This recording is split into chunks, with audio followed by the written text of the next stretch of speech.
Hi guys, how are we all doing? I tried to come up here Wednesday to talk about the Salford game. I was really frustrated, and yesterday just kind of made me feel like, do you know what? I'm not at all bothered. What's the point? Yesterday was a game where Rovers should have been up for it, up for the fight, and we didn't. We just rolled over really. Didn't even threaten Forest Green. And he kind of thought, well, it's top of the league, it's a free hit. Sorry, that was ridiculous yesterday. You got to make him sweat for it. And I see on Twitter some of the response yesterday, but they are top of the league, Forest Green, they're a good side. Yes, they are a good side. But we should be up there. We should be competing with these teams. Fucking Forest Green, they're still a village side. I've expected Rovers are like the village people. I've expected Rovers to start doing the YMCA during the second half. Just, it kind of makes you wonder, doesn't it? You know, we travel well, Rovers. We travel in good numbers. And, yesterday there was no issues at the game. There was issues with Swindon a few weeks ago at Forest Green that the fans couldn't get into the ground. And, I got to the ground relatively early-ish for me. I normally get there to most grounds at about 2:45, 10 to 3. I don't like waiting in the grounds too long these days.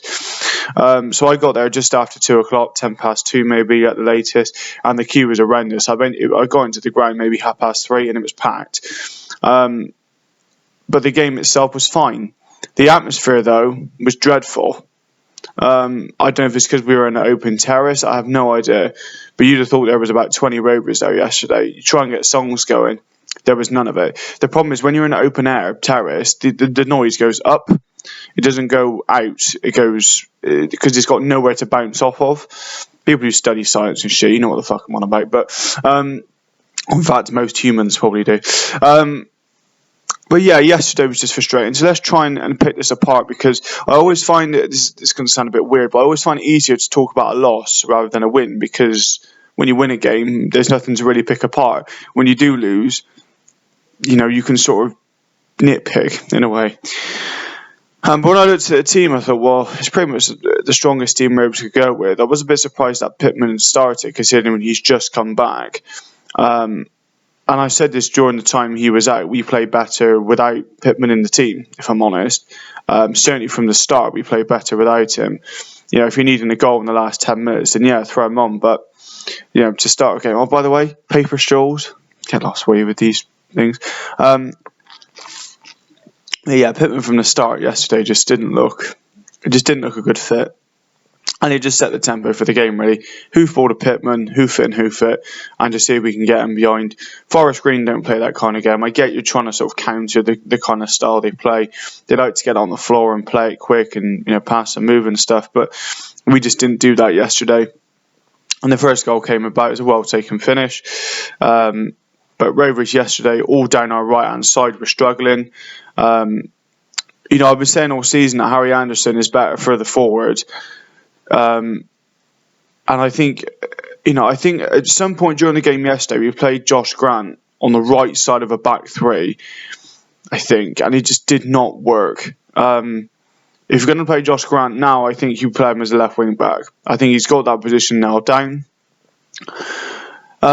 But to me, I just felt like they're trying to accommodate Nick Anderton, who has had a couple of good games in nearly half a season now.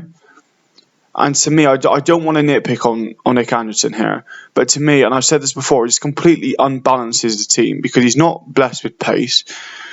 When he gets the ball and runs with it, yeah, he can make stuff happen and stuff, which is a bit strange for a defender, but you know what I'm trying to say, because he can go anywhere. But I just feel like when you try and play Nick Anderson, you've got to move other players around, and it shouldn't be that way. You know what I'm trying to say? So.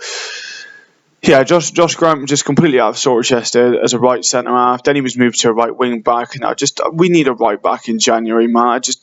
How we can let George Williams go on a free and then not bring anyone else in is absolutely ridiculous. Even if you're not planning on playing right wing backs or right backs, do you know? I want to say this as well. When Garner did this last year, only having 3 strikers, and Rovers fans were absolutely hounding him for doing it. And Rovers came out and said, well, we only wanted to play with one striker to kind of rotate, the front kind of 3 or 4 around. But no one seems to be questioning Barton for not bringing in a right back. You need at least one right back. We've got one in Luca Hall, but doesn't seem to play. And people say, he's too young, but he's the only option we've got. He's the only option you've got. You go with the option you've got. You don't try and fiddle about with it. It's like, if Rovers had a goalkeeping crisis now, they wouldn't put, I don't know, they wouldn't put Zane Westbrook in goal, would they? They wouldn't put him near the first team. But, what I'm trying to say, you play with what you've got. You don't mix and match. And Josh Grant, I'm blessed his heart. He works hard, but he just looked tired yesterday. I'm just completely found out against a good winger that Forest Green had that could put balls into the box. Unlike Harry Anderson, who I've stuck up for all season. I think he hasn't been too bad. He can cross the ball if his life depended on it yesterday, and it was absolutely pathetic. The midfield it was just non-existent. Whelan lost the ball every time he had it. It felt like yesterday. It just didn't seem to get any rhythm going on that team. And we were playing against a good side. You can see why Forest Green are top. But my word, did we look some ways off of that. We did look miles off. I look at the run over the last 10 games Rovers have had. I think before yesterday, we lost 2 of the previous 10. The only teams that were really kind of anything to crow about was Harrogate, which I wasn't there for, I can't really comment on, and Northampton, who are currently second, but they just had an off game, I think, against us.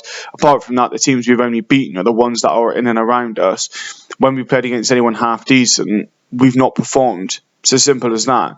We've not performed. We've had 2 games where we've bottled it against, a team with 10 men or 9 men for, a small portion of the second half on Tuesday. Couldn't hold on to a 2-0 lead last weekend. And I said this after Tranmere. I said this in a video that wasn't published on Wednesday. I said these 2 games were massive because I wasn't expecting anything yesterday. I wasn't expecting anything from the game yesterday. But after the 2 results that we had last Saturday, and in the week, I would have thought I would have been really happy with a point yesterday because it shows we're not easy to beat. And yesterday we were. It was like we regressed. And I want to talk about kind of the way my feelings have kind of been across the season because I was getting a few verbals after the game yesterday. Because I said to the players I wasn't good enough. Not in a nasty way. I just said to the front line, I said, I said to the players, they ain't fucking good enough. And they know that. But I was sitting there thinking because I tried to defend Barton and the team really for a good part of the season, and I want to get to the handball in a minute because I want to talk about the referees in a minute. But I defended Barton for quite a long time, and I think where it kind of started to turn for me was the Swindon home defeat, and I think that's when I did the video up here, and it kind of got quite a few views on it because I've tried to defend it for a while, and he's just not. And what Barton's promised, he's failed on so far. And the players I thought had enough time to stake a claim for this division, and they were doing a piss poor job. And then it changed a bit from then. The Newport game was a poor one, but then it kind of started to change. We kind of got a bit of momentum going, and it was just felt like we regressed. And I was leaning towards Barton out after that Swindon game. I was thinking I've defended him long enough. And these players, what I never understand is when a team makes a lot of signings and they come off well, people say, it's great. It's great. All these new signings and they've clicked. When a team makes a lot of new signings and they fail, they need time to bed in. Well, 3 or 4 other teams do it and they can play well, but why is it an excuse for, do you know what I'm trying to say? And it just feels like, almost like our expectations have just dropped or something. I don't see how people can see a 16th, in December, we're going into December now, in League 2 is acceptable at this time of the season. It's not acceptable and it's not good enough. You can't have a team where you're relying on practically one striker to come back who doesn't fit the system we got. Honestly, and I think, we couldn't do anything in keeping Hanlon. He wanted to go. Hanlon would do bits in this team. I think he'd do really well. I think a younger would do quite well in this team as well. And we replaced him with Leon Clark, who's injured, but might not ever come back, if I'm honest. And Brett Pittman, who's way past his sell-by date. And that's all we've got. I'd rather just stick Spence and Evans up there. I really would, because at least they can get the ball down and play it. Just not good enough. So I'm gonna finish up with a penalty that is kind of a bit 50-50. Now I think Harris is the majority of his body is inside the penalty box. Now normally it's where the contact is. You know what I'm trying to say? It's one of these where I think if the boot was on the other foot, we were saying it was a penalty. I can totally see why people would say it's not a penalty. I think it was. I said this at the time. I just looked at it. I thought he's inside the box. Just the way his body was, he looked inside. And I think the replays kind of confirmed that. But look, we'll agree to disagree on that one. But the referee, he had a split decision to make. I'm not going to drag him over the coals for it. I defend referees more than most. I'm sorry. That's just the way I am. I don't use referees as an excuse. I never have done and never will do. However, the referee yesterday was poor, and I think Forest Green fans will probably say that as well. Although it did feel like every time Forest Green went down, he gave a free kick that way, and every time a Rovers player went down, none. So that just about sums up yesterday. Absolutely piss poor, if I'm honest. But fingers crossed, and if you stuck this far, it's a bump in the road, and we can start to get back to winning ways next week. This is going to be a long winter if Rovers fail to get going. Because soon enough we're going to be left behind. We're 7 points off the playoffs, I think. 7 points off. Just get a couple of league wins on them, but we could do without a game next weekend. As much as I love the FA Cup, we could do without it. But I hope we get through, because then hopefully we can get a good tie in the third round in the FA Cup. Let's see if we can beat Sutton, I suppose. But that'll do it from me. I hope everyone's keeping well. I might do a bit of a chit chat about my trip to Manchester, because that was fun. Just a shame Rovers couldn't just bring the whole mood down. It's not just that, really. I'm feeling shit, to be honest with you.